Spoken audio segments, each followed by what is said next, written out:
பொருளாதார வளர்ச்சியை அதிகரிக்க திமுக அரசிடம் என்ன திட்டங்கள் உள்ளன என்று எதிர்க்கட்சித் தலைவர் எடப்பாடி கே பழனிசாமி கேள்வி எழுப்பியுள்ளார்.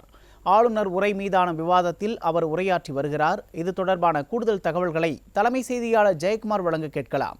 வணக்கம் ஜெயக்குமார், விவரங்களை பதிவு செய்யலாம்.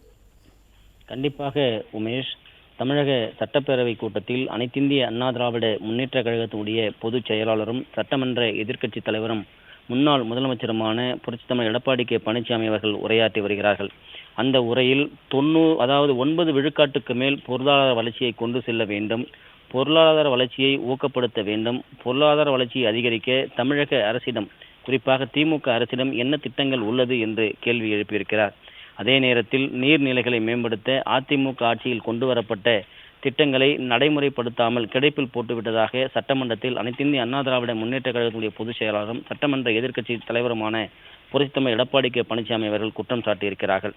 2021 சட்டமன்ற பொது தேர்தலின் போது திமுக அளித்த தேர்தல் வாக்குறுதிகள் அனைத்தையும் செயல்படுத்தினால் நன்றாக இருக்கும் எனவும் எதிர்க்கட்சி தலைவர் வலியுறுத்தியிருக்கிறார். விவசாயிகளுடைய வாழ்வாதாரத்தை அதிகரிக்க பெரும் கவனம் திமுக அரசு செலுத்த வேண்டும் என்று அனைத்திந்திய அண்ணா திராவிட முன்னேற்ற கழகத்துடைய பொதுச் செயலாளரும் சட்டமன்ற எதிர்க்கட்சி தலைவருமான புரட்சித்தலைவர் எடப்பாடி கே பழனிசாமி அவர்கள் வலியுறுத்தி வருகிறார்கள். விவசாயிகளுடைய வாழ்வாதாரத்தை அதிகரிக்க பெரும் கவனத்தை இந்த அரசு செலுத்தவில்லை, அதனை செலுத்த வேண்டும் என்றும் குறிப்பிட்டிருக்கிறார்கள்.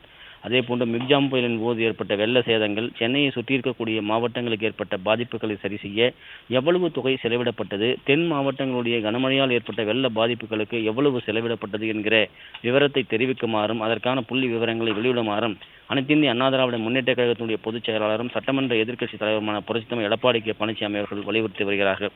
விவசாயிகளுக்கு தேவையான தண்ணீரை உரிய நேரத்துக்குள் தமிழக அரசு கொடுத்திருந்தால் தண்ணீர் இல்லாமல் வறண்டு கருகிய, குறிப்பாக கடும் சேதங்கள் விளைவித்திருக்காது என்று குறிப்பிட்டிருக்கிறார். அதனை வேதனையோடு அதிமுகவுடைய பொதுச் செயலாளர் சட்டமன்ற எதிர்க்கட்சி தலைவர் புரட்சித்தலைவர் எடப்பாடி கே பழனிசாமி அவர்கள் சட்டமன்றத்தில் தெரிவித்து வருகிறார்கள். பாதிக்கப்பட்ட விவசாயிகளுக்கு ஒரு ஏக்கருக்கு 35,000 ரூபாய் இழப்பீடாக தமிழக அரசு வழங்க வேண்டும் என்று அனைத்திந்திய அண்ணா திராவிட முன்னேற்ற கழகத்துடைய பொதுச் செயலாளர் சட்டமன்ற எதிர்க்கட்சி தலைவர் புரட்சித்தலைவர் எடப்பாடி கே பழனிசாமி அவர்கள் கேட்டுக் கொண்டிருக்கிறார்கள்.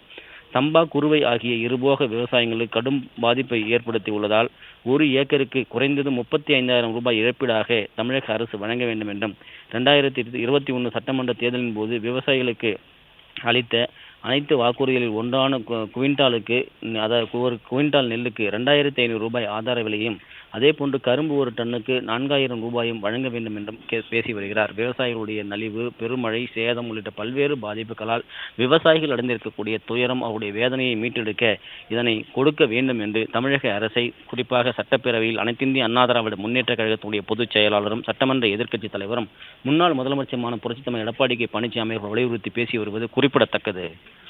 பாலாஜி, விவரங்களுக்கு நன்றி ஜெயக்குமார்.